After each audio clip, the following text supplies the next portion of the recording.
Perkenalkan, saya Rudi Muhammad Nur. Saya mau tanya siapa yang baru pertama kali ketemu hari ini? Wow, sebagian besar dari Anda semua ya. Tepuk tangan dulu buat Anda semua.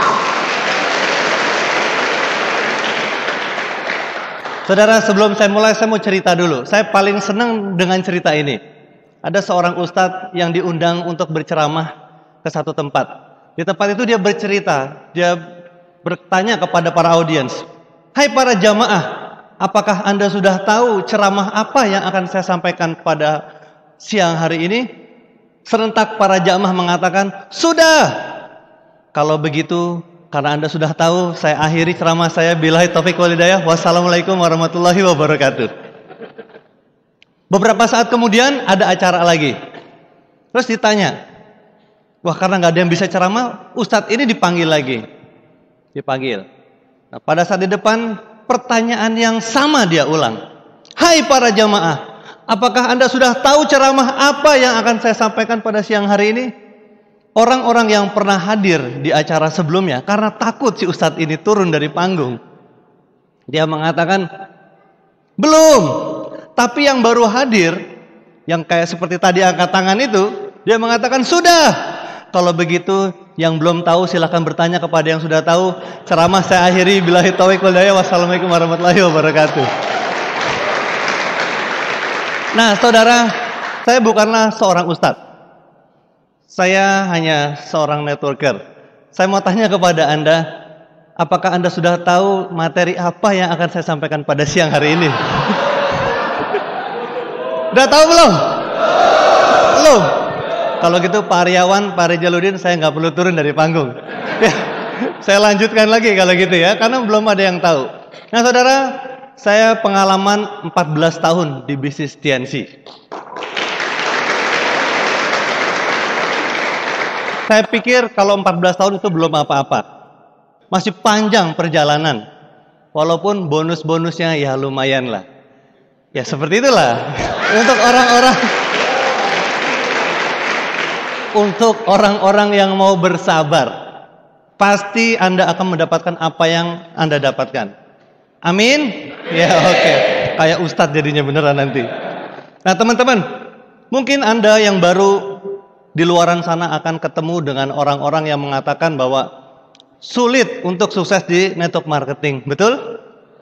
Anda akan ketemu dengan orang-orang yang negatif. Betul apa betul? Ya. Nah, kalau kita mau tanya, kenapa sih banyak orang gagal di bisnis network marketing? Kalau kita tanya seperti itu, sebetulnya jawabannya karena mereka tidak melakukan apa yang seharusnya dilakukan di bisnis ini. Itu simple. Sama seperti orang kursus bahasa Inggris.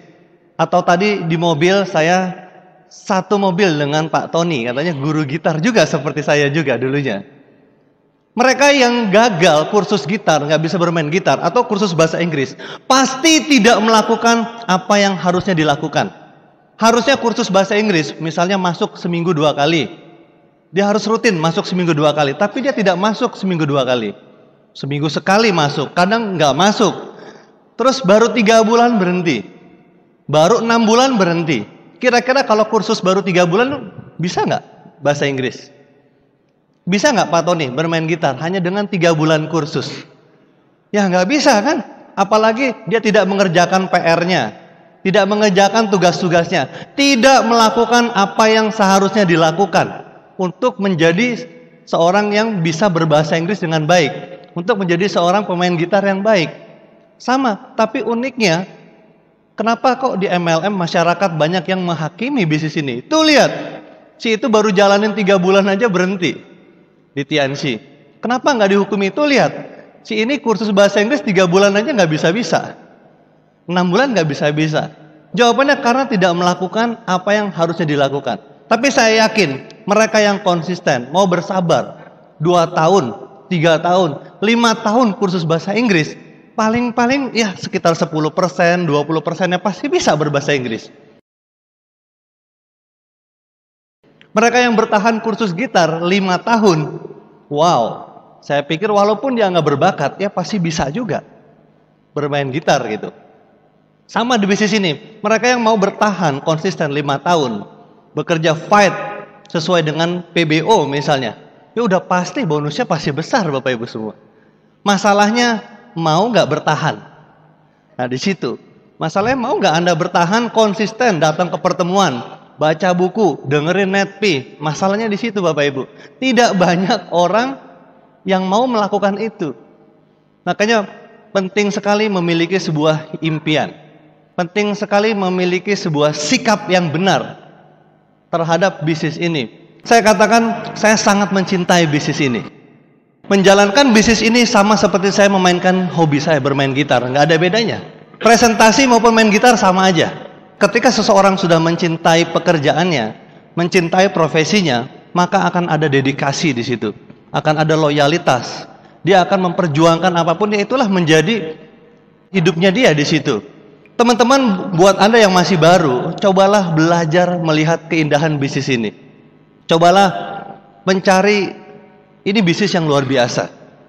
Sehingga kita bisa punya alasan kenapa harus mencintai bisnis ini. Kalau orang sudah mencintai profesinya Bapak Ibu, bekerja berapa jam pun nggak terasa.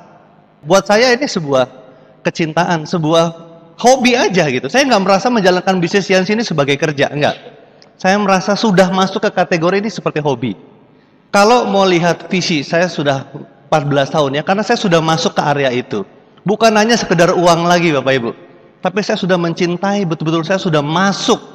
Ada satu CD, sempat seorang pembicara mengatakan kawin katanya dengan bisnis ini. Nah, kalau sudah ke sana Bapak Ibu, ya udah, itu tinggal tunggu waktu aja. Bonus Anda bisa ratusan juta juga, bahkan miliaran Bapak Ibu dari bisnis ini.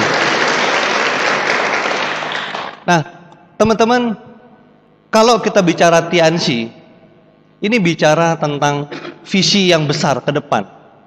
Gak banyak perusahaan network marketing yang seperti TNC. Di luaran banyak, MLM banyak. Tapi yang segmented, yang betul-betul punya visi yang besar.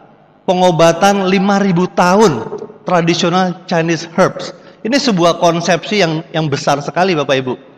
Karena banyak MLM yang menjual produk-produk yang life cycle-nya itu pendek. Life cycle-nya itu gini, urutan mulai dari dia di launching, startup namanya. Kemudian dia tumbuh, growing, dewasa, mature, kemudian dia decline, sampai dia turun. Itu ada siklus, ada life cycle. Banyak MLM menjualan sana punya produk yang siklusnya itu pendek. Sehingga untuk kita menggantungkan diri di perusahaan yang seperti itu, ya nggak bisa jangka panjang Bapak Ibu. Contoh, siapa hari ini yang berani bisnis pager? Ada nggak? Halo? Berani nggak bisnis pager? Siapa yang berani bisnis wartel hari ini? Kan dulu tren banget kan? Makanya jangan terkecoh kalau ada seorang leader yang mengatakan ini bisnisnya tren. Kalau hanya sekedar tren ya cepat habis Bapak Ibu. Namanya juga tren-trenan. Kita 5.000 tahun pengobatan China. Jadi sampai kapanpun ya produk kita akan dibutuhkan orang. Nah ini yang membedakan. Nah masalahnya Bapak Ibu, bisnis ini tetap apapun akan jalan selama ada orang yang presentasi tentunya. Karena gini, nggak ada orang yang join di bisnis ini karena ngelihat iklan misalnya. Ada nggak? Anda ngelihat iklan TNC tiba-tiba mau join di bisnis ini, ada nggak? Ada nggak yang lagi makan tiba-tiba kepikiran mau join gitu? Ada nggak? Nggak ada kan? Satu-satunya alasan orang bergabung di bisnis ini karena ada yang presentasi. Karena ada yang presentasi. Satu-satunya alasan kenapa orang tidak bergabung di bisnis ini karena tidak ada orang yang presentasi kepada orang tersebut. Benar nggak? Nah, kalau Anda sudah tahu Bapak Ibu, ini materi agak serius sebetulnya. Tapi kalau Anda kuasain ini, Anda tahu betul benang merahnya, ya bisnis Anda akan besar. Kuncinya ya di presentasi. Perbanyak aja presentasi Bapak Ibu. Nah, tujuan dari presentasi itu adalah untuk memilih, menseleksi orang. Menseleksi orang siapa yang akan Anda ajak menjadi tim Anda. Ini tujuan presentasi. Jadi kalau ada orang yang nggak mau join, ya udah nggak apa-apa gitu. Ya orang Anda lagi mau memilih kok, berarti dia bukan orang yang tepat. Next. Nggak mau, next. Presentasi lagi next. Jangan sampai salah. ketika presentasi dia nggak mau, waduh Anda rasanya kayak dunia udah mau kiamat gitu. Kayak cintanya ditolak seperti gitu. Kan banyak yang seperti itu kan. Tapi kalau masih baru itu wajar. Semua akan mengalami. Tapi kalau Anda sudah tahu bahwa tujuan dari presentasi adalah untuk memilih siapa yang akan jadi tim Anda, ya ini akan besar bisnis Anda. Nah, presentasi itu ada beberapa jenis. Presentasi itu ada yang one on one namanya, ada yang home meeting. Tujuannya untuk mengajak orang datang ke OP. Jadi kalau OP sampai nggak banyak orang yang hadir, artinya orang yang presentasi di one on one dan home meeting itu sedikit. Jadi OP adalah untuk orang yang kedua kalinya mendengarkan presentasi. Nah, kalau Anda sudah tahu tadi rahasianya di bisnis ini untuk orang datang ke OP adalah Anda presentasi dulu, baik one on one ataupun home meeting, ya Anda harus perbanyak jumlah presentasinya. Nah, teman-teman, lebih baik mana? One on one satu-satu atau home meeting? Jauh lebih efektif di home meeting. Karena kalau Anda one on one satu-satu, pertama nggak ada edifikasi di situ. Nggak ada edifikasi kalau di one on one. Sehingga teman Anda mudah menolak Anda. Di salah satu buku disebutkan orang yang paling menyakitkan adalah teman dekat Anda pada saat dia menolak presentasi Anda. Itu paling sakit kan, ditolak oleh orang-orang terdekat Anda, benar nggak? Tapi kalau ada home meeting, Anda undang upline Anda yang presentasi, yang ditolak Anda atau upline Anda? Paling nggak kan sedikit mengurangi gitu. Terus kemudian juga kalau one on one biayanya tinggi. Apalagi Anda ketemuannya di restoran misalnya, tentu tinggi biayanya. Tapi kalau Anda home meeting, itu nggak keluar biaya. Kalau di kaset Pak Purno, kalau home meeting dari teh manis ke teh manis istilah beliau kan, di rumahnya dikasih teh manis gitu. Anda nggak mengeluarkan biaya. Makanya setiap kali Anda closing langsung booking home meeting. Setiap kali closing booking home meeting di orang-orang baru. Nah, home meeting yang baik itu ketika home meetingnya berpindah-pindah. Jadi nggak di situ-situ terus. Besok di rumah itu lagi, di rumah itu lagi. Anda harus pindah-pindah. Nah, pengalaman saya pada saat dulu membangun bisnis ini Bapak Ibu, saya hanya mengandalkan itu. Karena di awal-awal dulu, tahun 2000, itu belum ada vision seminar. Bahkan belum ada OP. Anda bisa bayangin nggak, bagaimana membangun awal untuk di kota-kota yang belum ada OP, belum ada infrastruktur yang bagus gitu. Ya, mengandalkan home meeting ke home meeting. Dengan NetP, kalau sekarang udah ada NetP tentunya lebih mudah membangun bisnis ini. Nah teman-teman, sekali lagi apa yang saya sampaikan tetap syarat dan ketentuan berlaku. Apa itu? Jangan ambil konsultasi dari atas panggung. Maksudnya apa? Apa yang saya sampaikan, Anda harus konsultasikan lagi seandainya ada yang kurang cocok dengan kondisi bisnis Anda. Anda konsultasi lagi kepada upline aktif terdekat Anda. Sering kali dibilang di pembicara, jangan ambil konsultasi dari atas panggung. Apa sih maksudnya? Maksudnya gini, suatu hari Bapak Ibu, ada seorang downline saya, dia mendengarkan seorang pembicara top di TNC, yang sudah membangun bisnis ini internasional. Bisnis saya berkembang sekarang di Malaysia, grup saya besar di Brunei. Grup saya akhirnya dibilang, oh kalau gitu pantas bisnis saya kecil ya. Berarti saya harus bangun ke luar negeri nih supaya besar gitu. Padahal dia baru join.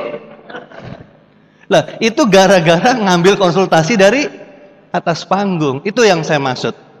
Jadi harus sesuaikan lagi dengan kondisi bisnis Anda. Kalau Anda masih baru, ya konsultasi dengan upline aktif terdekat Anda. Apakah sudah saatnya Anda membangun keluar kota? Apakah sudah saatnya Anda investasi lagi dari bonus Anda ke bisnis ini gitu.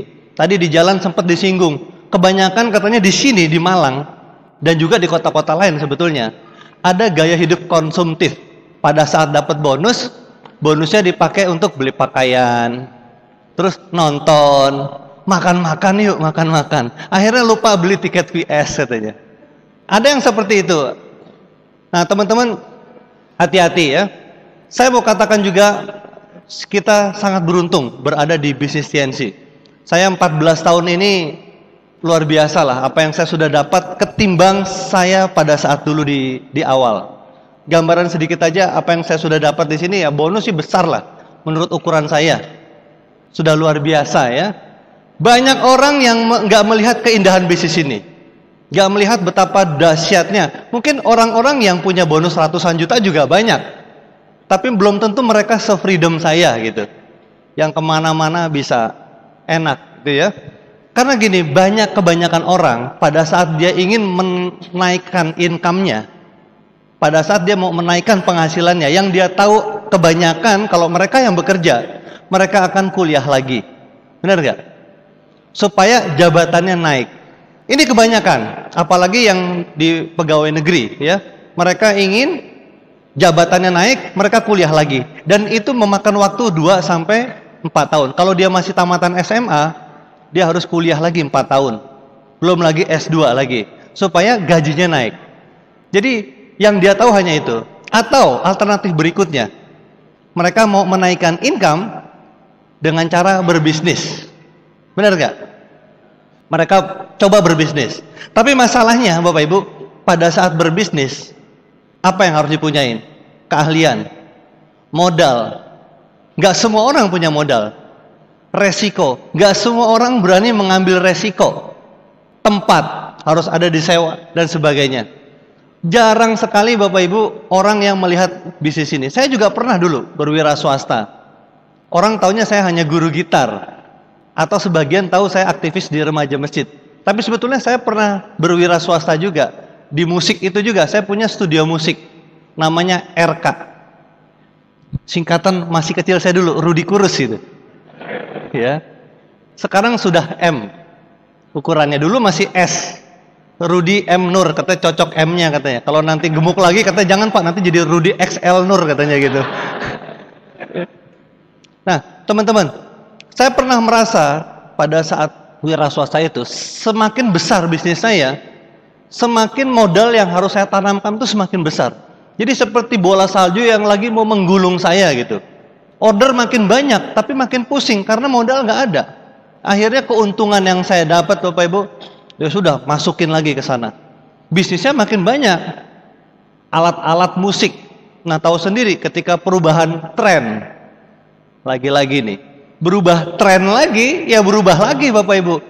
Dari hard rock ke heavy metal.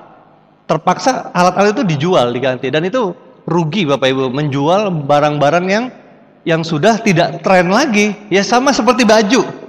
Coba, kalau baju di musim dingin, tiba-tiba musim kepanas, itu kan diobral bajunya. Makanya jangan terkecoh dengan MLM yang katanya produknya produk-produk tren. Ya kalau di bisnis ini Bapak Ibu saya merasa apa yang saya dapat ratusan juta, ya itu nggak ada modal yang saya keluarkan lagi gitu. Untuk membesarkan bisnis ini, modalnya apa supaya keluar bonus segitu? Ya tutup poin 1.500 PV, keluar ratusan juta. Ya kan? Nah secara kebetulan Bapak Ibu, saya memang senangnya investasi. Saya memang nggak beli mobil-mobil seperti Pak Louis itu ya, mobilnya bagus-bagus, atau teman-teman yang lain gitu loh. Saya lebih banyak ke properti, lebih banyak ke sana. Tapi kalau Anda tanya, ya saya mobil seri 5 BMW punya, BMW seri 3 juga punya gitu loh. Itu juga punya itu. Jadi nggak jelek-jelek banget lagi gitu. Menurut saya sudah cukup lah buat saya gitu ya, punya BMW dan sebagainya. Tapi fokus saya lebih ke investasi karena banyak teman-teman ya, terutama teman-teman yang di depan nih. Ini bonusnya kan gede-gede nih. Hati-hati, jangan sampai juga lifestyle kita membuat bonus kita jadi habis, terus berhutang sana sini, akhirnya membuat Anda jadi seperti tercekik dengan hutang-hutang Anda itu gitu. Hati-hati. Tapi tetap jangan, supaya lifestyle juga jangan kebangetan gitu loh. Jangan keterlaluan pelit dengan lifestyle. Ya yang pantas lah. Nah ini Anda konsultasi lagi makanya kepada upline aktif Anda yang memang benar-benar dia ke sana gitu. Nah, kalau saya lebih suka generate ke properti, ke aset-aset. Saya beli banyak sekali kios-kios gitu. Saya beli di square. Kemudian apartemen, saya beli beberapa di beberapa kota itu. Terus tanah, itu sejak dulu. saya bangun ke sana dari bonus-bonus ini. Kenapa saya ke properti? Ini lain-lain ya setiap orang. Ingat, jangan ambil konsultasi di atas panggung. Saya punya pandangan sendiri. Kenapa kok ke properti? Investor ke properti. Karena itu tidak menyita waktu saya. Saya nggak mau bisnis-bisnis lain, misalnya buka perusahaan apa, atau buka toko apa, saya nggak mau. Karena itu nanti brand saya akan rusak di situ. Orang harus tahu bahwa Rudy M. Nur itu ya Tiansi doang, itu aja. Adapun kenapa nggak ditabung ya? Karena kalau ditabung kan, kalau uangnya sudah mencapai miliaran, ya bagaimana tingkat inflasi? Tentu kita rugi kan? Nah, jauh lebih baik ya investasi ke properti. Nanti ada cara-caranya bagaimana untuk melihat sebuah properti yang kenaikannya itu bisa minimum 30%, 50%, bahkan 150% per tahun kenaikan harga propertinya. Itu nanti bolehlah kalau Anda mau konsul-konsul dikit itu. Properti yang sunrise, cari yang di lokasi-lokasi yang kecepatannya tinggi untuk investasi itu gitu. Ya saya bersyukur sekali berada di bisnis ini. Ketimbang dulu pernah menjadi guru musik, itu kan karyawan juga. Saya merasa tidak ada kebebasan di sana. Terus menjadi seorang wira swastawan ya, saya merasa modal saya terus habis untuk membesarkan investasi itu lagi. Ya tapi di sini ya saya bersyukur.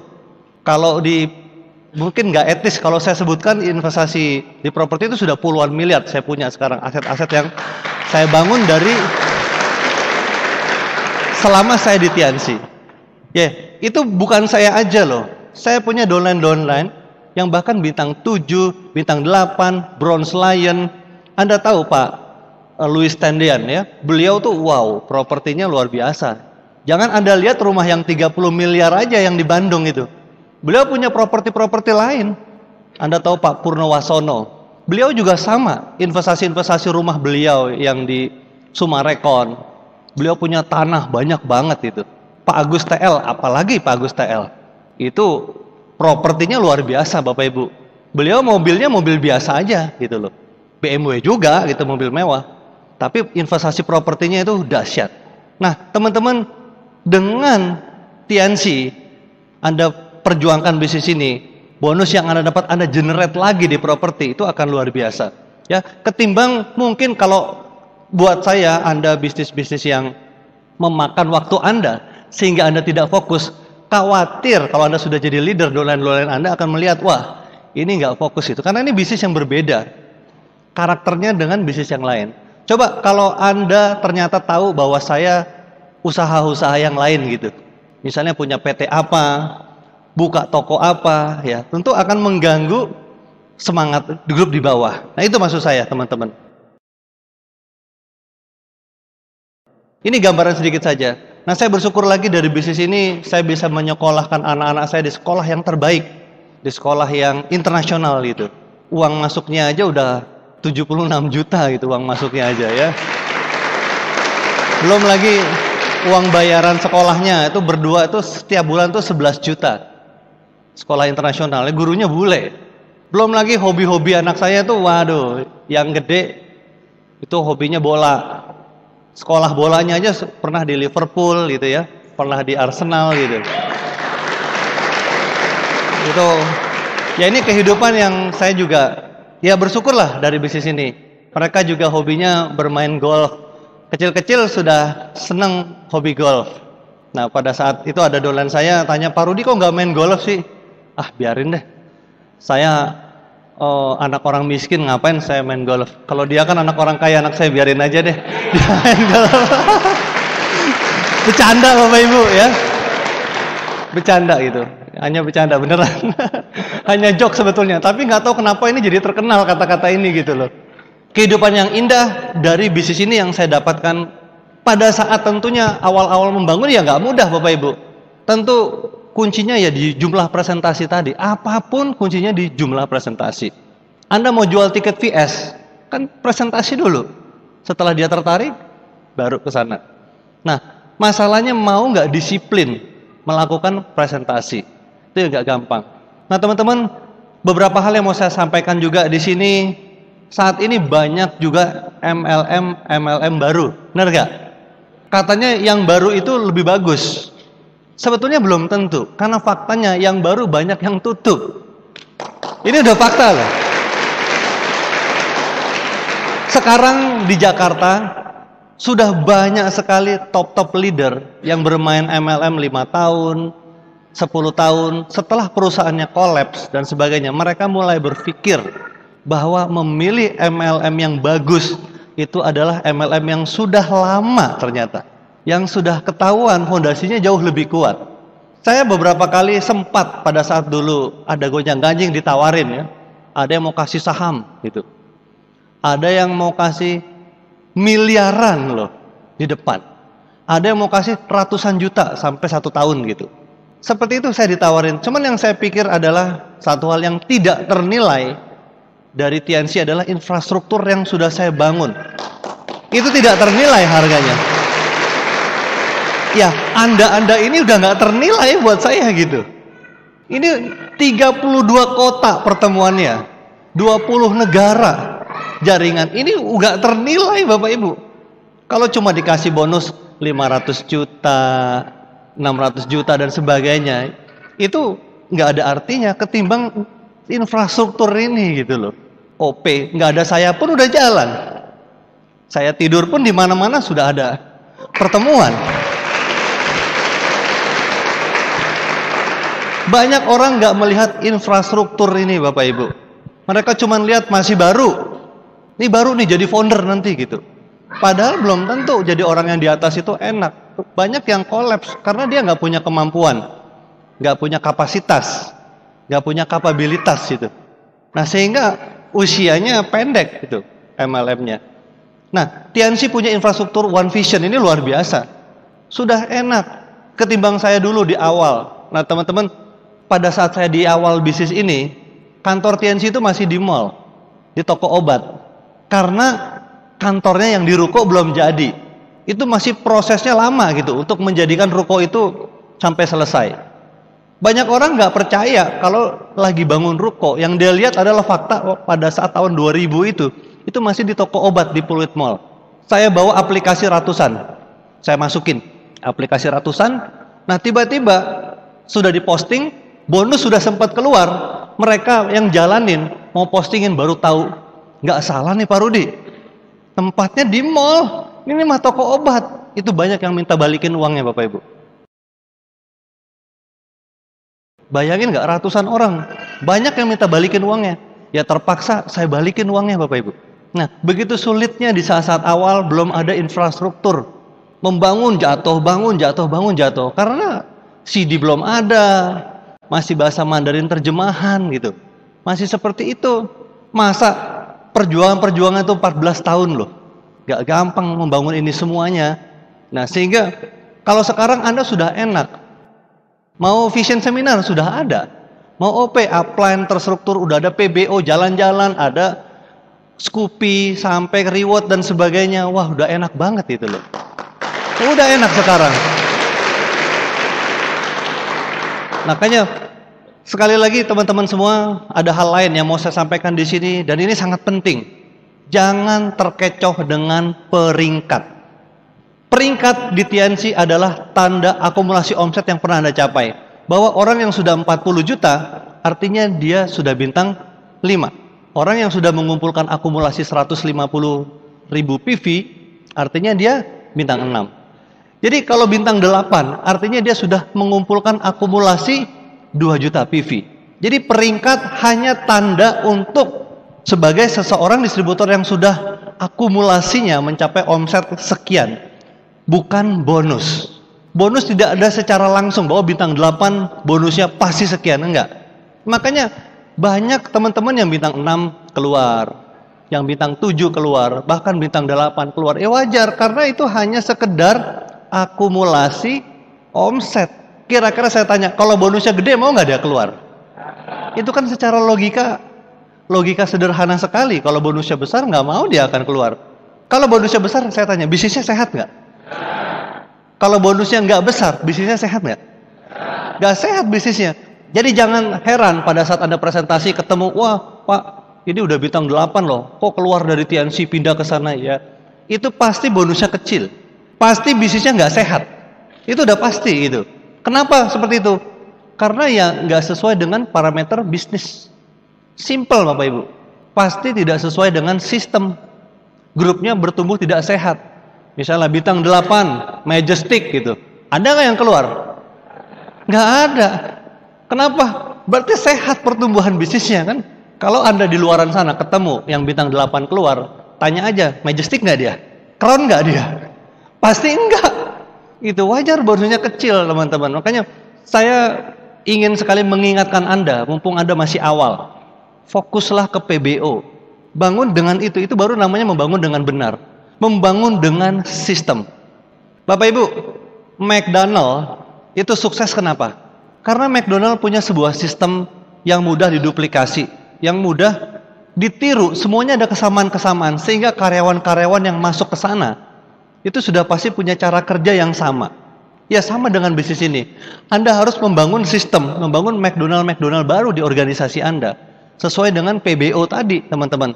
Dengan 7 langkah, dengan 7 kebiasaan, dengan 3 prinsip dasar yang menggunakan alat bantu. Saya ulangin lagi.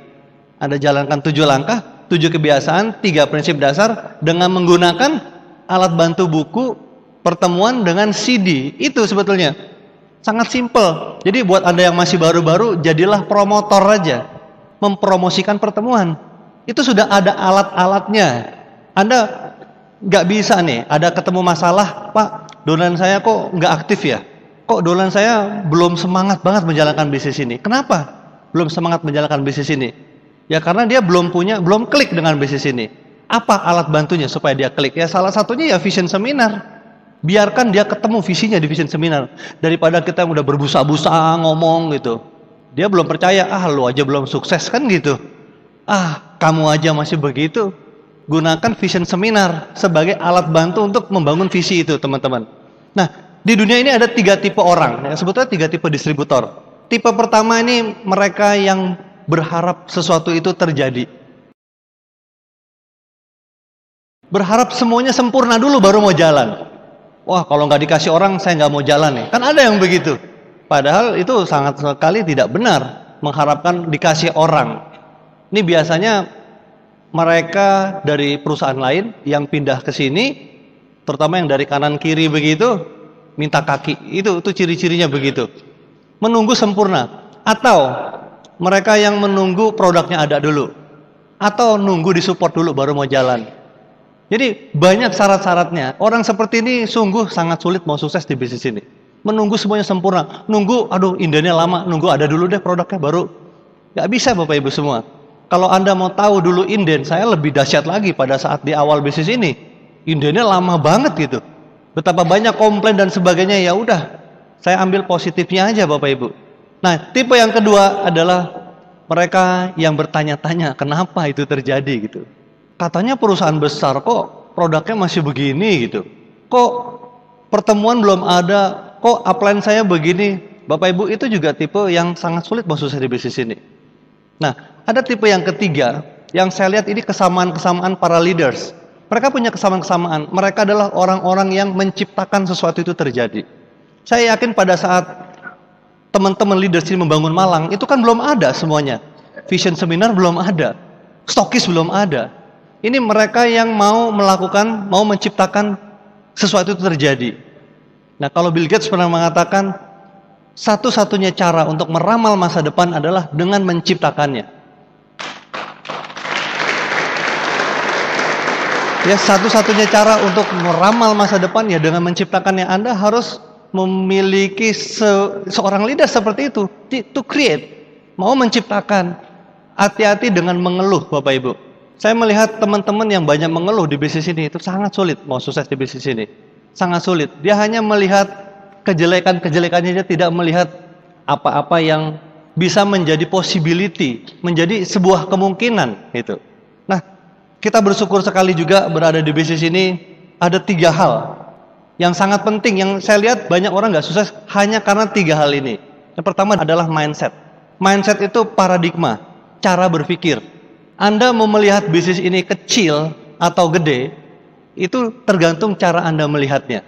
Kalau Anda melihat bisnis ini sekedar jualan, nanti dapat keuntungan sekian ratus ribu, sekian persen, itu terlalu kecil. Tapi kalau Anda mau melihat bisnis ini adalah bisnis yang miliaran, ini bisnis yang besar sekali. Nah ini akan membedakan. Ada sebuah kisah gini. Ada dua orang tukang bangunan. Anda mungkin sudah pernah baca kisah ini. Mereka lagi menyusun batu bata. Mereka ngaduk-ngaduk pasir. Terus ditanya sama orang, "Pak, Bapak lagi ngapain, Pak?" "Saya lagi menyusun tembok," katanya. Nah, orang yang kedua ditanya dengan pertanyaan yang sama. Dia juga lagi ngaduk-ngaduk. Dia lagi nyusun batu bata. Ditanya, "Pak, Bapak lagi ngapain?" "Saya lagi membangun istana," gitu. Nah, pertanyaannya sekarang, Anda di bisnis ini mau bangun sekedar tembok aja atau membangun istana yang megah gitu. Nah, ini tergantung mindset, cara kita berpikir, paradigma. Ini bisnis yang besar. Kemudian ini bisnis untuk passive income. Bisnis yang kalau diperjuangkan, ini akan dahsyat sekali penghasilannya. Nah, karena banyak teman-teman yang masih ragu-ragu dengan bisnis ini. Dia tidak yakin bahwa bisnis ini bisa menjadi alat untuk dia mencapai tujuan-tujuan kebebasan finansial. Masih banyak yang ragu-ragu, tidak yakin. Nah, Anda harus mulai memiliki tadi seperangkat mindset tadi. Setelah mindset, yang kedua adalah skill set. Skill set, seperangkat keahlian untuk membangun bisnis ini. Mindsetnya sudah benar, visinya sudah benar, sudah jauh. Tapi ada tidak dikuasain keahlian. Apa aja keahliannya? Simple, ada 7 langkah. 7 langkah, yang kedua adalah 7 kebiasaan. Mulailah membangun sebuah habit. Habit presentasi, membaca buku, ya. Habit kepertemuan. Nah, yang ketiga adalah 3 prinsip. 3 prinsip dasar. Mulai dari no crosslining, edifikasi ya, atau juga konsultasi. Ini juga 3 hal inilah yang dikatakan sebagai budaya. Jadi kalau Anda bicara sistem, sistem adalah budaya. Budaya apa ya? Budaya edifikasi tadi. Saya sebutkan tadi yang mahal sekali dari TNC ini adalah infrastruktur. Tapi yang tidak kalah mahalnya adalah kultur atau budaya yang sudah terbangun di seluruh Indonesia. Ini juga nggak ternilai. Budaya edifikasi artinya adalah Anda respect atau promote orang ketiga, terutama upline-upline Anda. Upline Anda akan menjadi alat bantu yang kecil ataupun besar tergantung bagaimana cara Anda mengedify, bagaimana cara Anda mempromosikan atau respect kepada upline Anda. Itu juga akan ke bawah seperti itu. Banyak bisnis yang hancur karena tidak ada edifikasi ke atasnya. Malah yang diedifikasi yang lain gitu. Baik itu ke prospek ataupun ke crossline. Hati-hati teman-teman. Banyak yang hancur. Yang kedua adalah no crosslining. Saat ini banyak terjadi di luar kota ya. Di Malang katanya sih aman. Tarik-tarikan downline. Mentang-mentang lagi rame bisnis online. Produknya banyak. Omsetnya banyak. Tapi nggak punya orang. Akhirnya tarik-tariklah crossline gitu. Ini bahaya Bapak Ibu semua. Bahaya sekali. Karena harmonisasi grup TNC keseluruhan ini akan rusak nantinya. Jadi sesama leader jadi nggak enak. Padahal yang melakukan di bawah. Tapi yang di atas yang kena, yang repot nanti ya Pak Purno, Pak Louis, saya, Pak Agus. Ya yang di atas-atas jadi repot. Mendamaikan ya itu gara-gara seperti ini. Ada sebuah kata bijaksana. Janganlah kita melakukan apa yang orang lain tidak suka lakukan terhadap kita. Jangan sampai kita melakukan, kalau kita nggak suka digituin, ya janganlah kita melakukan hal seperti itu Bapak Ibu. Dan lagi ini juga ada hak orang yang dilanggar di situ. Mereka kan punya harapan juga. Crossline kita punya harapan. Jangan sampai karena upline-nya mungkin punya keterbatasan, karena dia punya kehebatan omset yang dari jualannya banyak, diambil tuh networknya. Itu hati-hati merampas hak-hak orang lain. Saya paling nggak mau Bapak Ibu, jujur. Pada saat 2011 2012 itu banyak sekali orang yang mau pindah langsung ke saya. Bahkan ada yang nangis-nangis ke rumah saya, ditungguin sampai jam 2. Saya tolak, nggak mau Bu. Ibu punya upline-upline yang hebat. Saya nggak mau Ibu langsung. Tapi Pak, saya kan sudah di-delete Pak. Nama saya sudah Tiansi nih Pak. Secara kode etik boleh dong pindah langsung di bawah Bapak. Secara kode etik benar Bu, boleh. Tapi secara moral, upline Ibu akan marah sama saya nantinya. Lebih baik Ibu cari yang lain aja deh. Lebih baik Ibu cari yang lain aja, masih banyak leader-leader saya yang bagus-bagus. Ntar disangkanya Pak Rudi M. Nur tiba-tiba ternyata ngambil jadi frontline-nya dia, kan nggak enak saya juga. Coba contoh Pak Aryawan misalnya, bintang 8-nya yang sudah di-delete ternyata langsung jadi kaki saya. Pasti nggak enak rasanya saya ketemu Pak Aryawan gitu. Nah itu kalau saya Bapak Ibu semua ya. Tapi kalau Anda yang masih bintang 4, bintang 5 yang sudah lama nggak aktif ya nggak apa-apa, yang sudah di-delete gitu. Ini saya ingin memberi contoh saja gitu loh. Karena kalau di atasnya sudah nggak bagus ya gimana nanti di bawah kan gitu. Nah teman-teman hati-hati. Ini juga bagian dari cross-lining. Jadi jangan sampai ada cross-lining. Cross-lining itu apa sih? Membicarakan bisnis ini, produk, bonus dan sebagainya, berkonsultasi kepada orang yang bukan di garis organisasi Anda. Itu cross-selling. Tapi kalau berteman, bekerja sama harus bikin acara VS, bikin acara OP, harus bekerja sama. Jadi teman-teman, sekali lagi skill set. 7 langkah-langkah yang sudah Anda pelajarin, yang Anda lakukan gitu. Terus 7 kebiasaan dengan 3 prinsip dasar. Dan yang ketiga adalah best action. Lakukan yang terbaik gitu loh. Penuh dedikasi, penuh loyalitas, mindset, skill set dengan best action. Ya mudah-mudahan dengan melakukan 3 ini apapun ya bisa Anda kejar gitu. Pengalaman saya Bapak Ibu selama di bisnis ini juga, bagaimana seorang diamond melihat visi ke depan gitu. Kalau kita melihat visi ke depan Bapak Ibu, kita lihat dulu negara-negara. Saat ini di dunia ada 5 negara yang konon kabarnya, bukan konon lagi, ini prediksi para pakar ekonomi akan menjadi raja ekonomi baru. Yang pertama adalah negara Cina. Cina akan menjadi raja ekonomi baru dengan cadangan devisa yang 5 triliun US dollar. Kita saja sekitar berapa? 180 miliar dolar ya cadangan devisanya, atau sekitar itulah. Ini 5 triliun US dollar. Sampai pesawat Boeing saja atau Airbus kalau tidak salah itu merelokasi pabriknya ya di Tianjin, membangun pabrik di sana gitu. Cina sudah menjadi raja ekonomi baru. Amerika kan sedang mulai decline.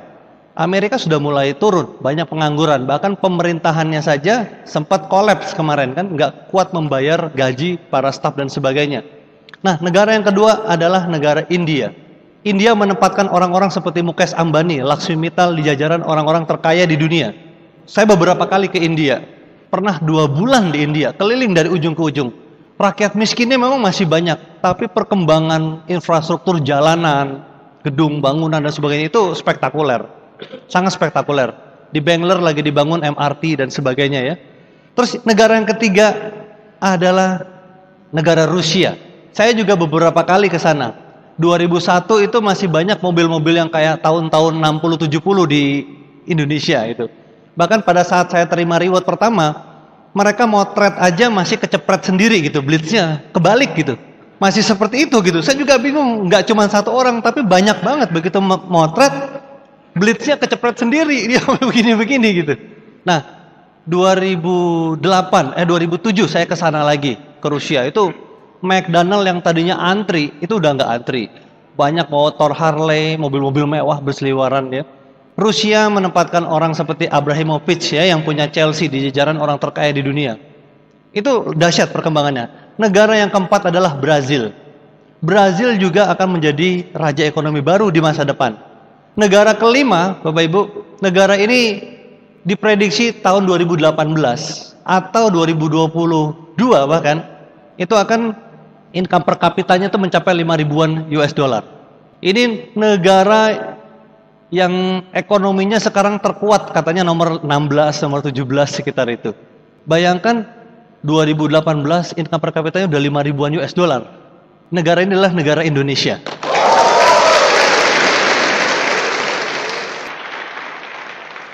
Saya pernah berbicara dengan Mr. Lee Chin-yen di satu meja, ya beliau mengatakan akan memperkuat infrastruktur di 5 negara ini katanya gitu. Dia akan perjuangkan. Karena bisnisnya akan terbukti Asia Pasifik aja pusatnya di Indonesia kan. Asia Pasifik pusatnya di Indonesia loh. Bukan ditempatkan di Thailand, bukan ditempatkan di Singapura, bukan ditempatkan di Malaysia, tapi di Indonesia. Karena misalnya lihat potensi rakyat kita. Maksud saya Bapak Ibu semua, ini akan kuat kita nantinya ke depan. Kalau Anda tahu futurolog ya, futurolog itu sebuah istilah untuk para orang-orang yang bisa memperkirakan masa depan seperti John Naisbitt. Itu ahli-ahli seperti itu. Ini dari CIA, Hillary Clinton sempat ngomong tentang 5 negara ini Bapak Ibu. Mr. Lee juga memperkuat di 5 negara. Artinya apa?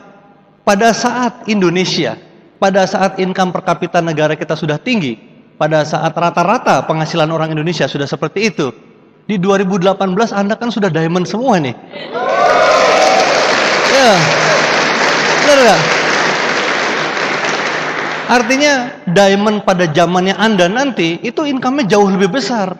Anda yang membangun infrastruktur jaringan dari sekarang, memperbanyak presentasi, membangun bisnis ini sesuai dengan parameter bisnis One Vision, ya Anda lah akan menjadi raja-raja baru TNC Indonesia di 2018.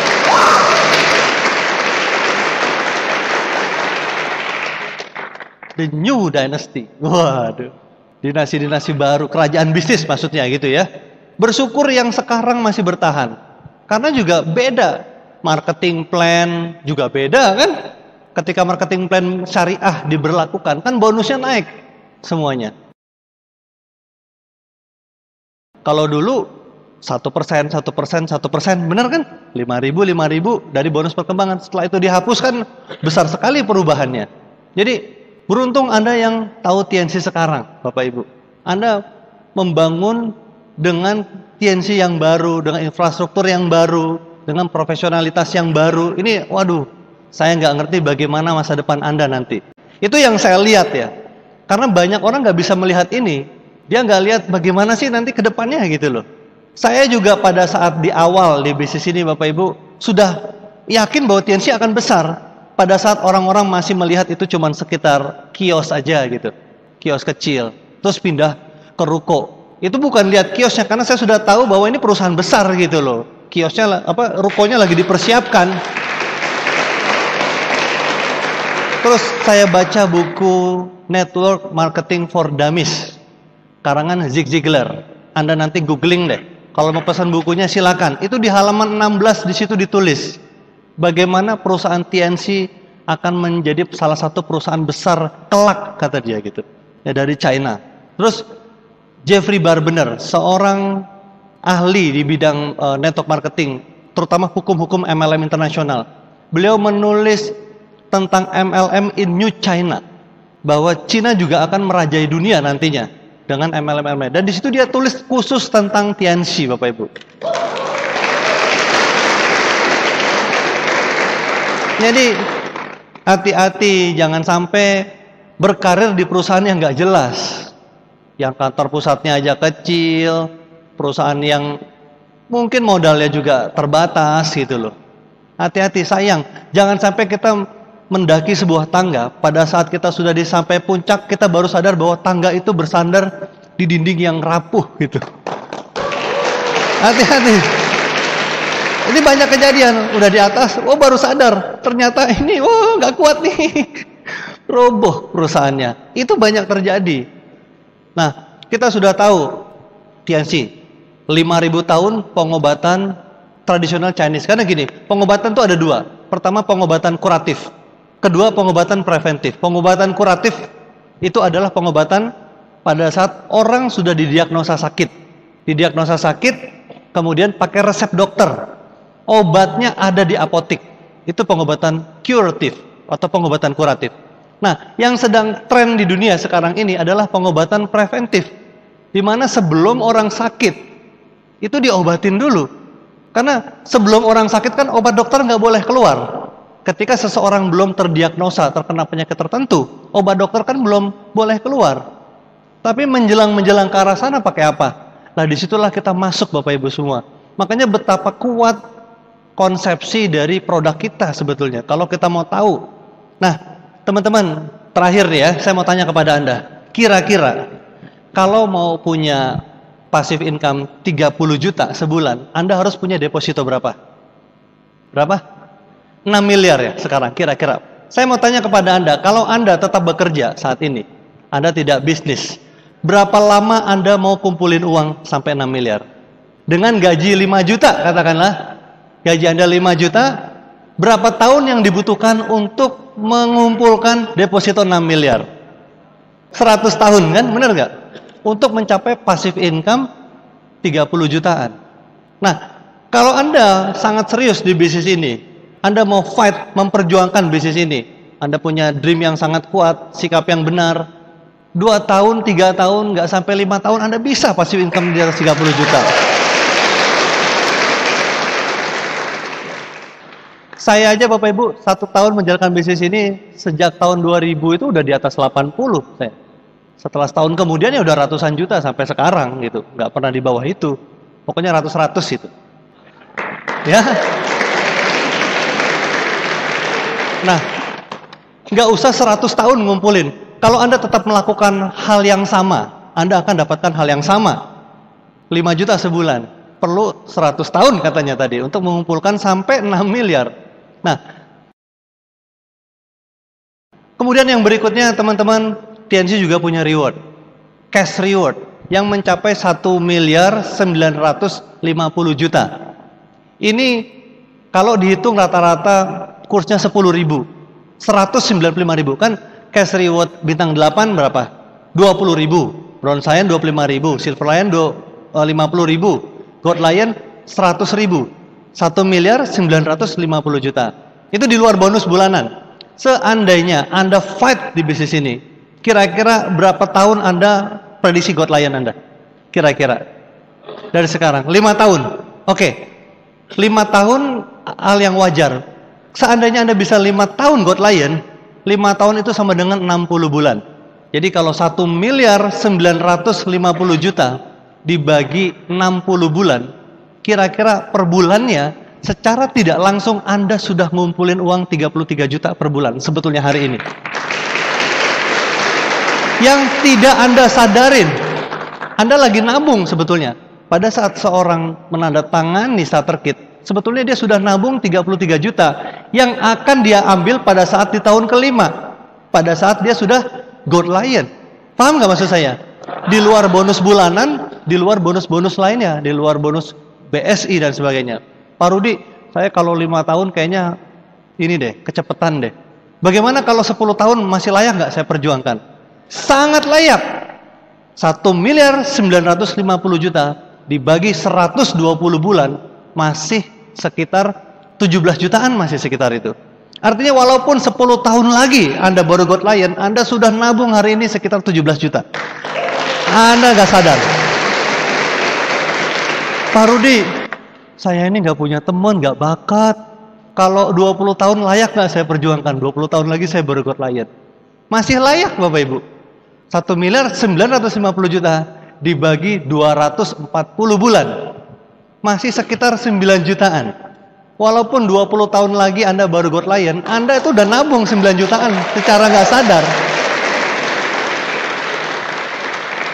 Pak, mohon izin Pak, kalau 40 tahun layak nggak Pak? Ini bercanda ya maksudnya. Sekedar bercanda aja, 40 tahun layak nggak saya perjuangkan? 480 bulan ya. 1 miliar 950 juta dibagi sekitar 40 tahun tadi, itu masih 4,5 jutaan. Masih sama sama gaji Anda, jangan-jangan. Walaupun 40 tahun secara tidak sadar Anda tuh udah nabung sebetulnya, nggak sadar aja, di luar bonus bulanan, di luar yang lain-lain. Pak, kelamaan nggak gitu? Ya, saya nggak tahu. Kalau kerja nunggu uang pensiun 35 tahun lama nggak sih kira-kira? Apa bedanya Pak dari pagi sampai malam gitu? Ini cuma pertemuan seminggu sekali, presentasi minimal 15 kali, dengerin kaset, dengerin CD, baca buku, konsultasi pada apa yang kerja sesuai parameter business one vision. Nah, sangat layak diperjuangkan. 35 tahun aja masih mau dikerjain dari pagi sampai sore, benar nggak? Menunggu uang pensiun yang mungkin sekitar 300 sampai 500 juta.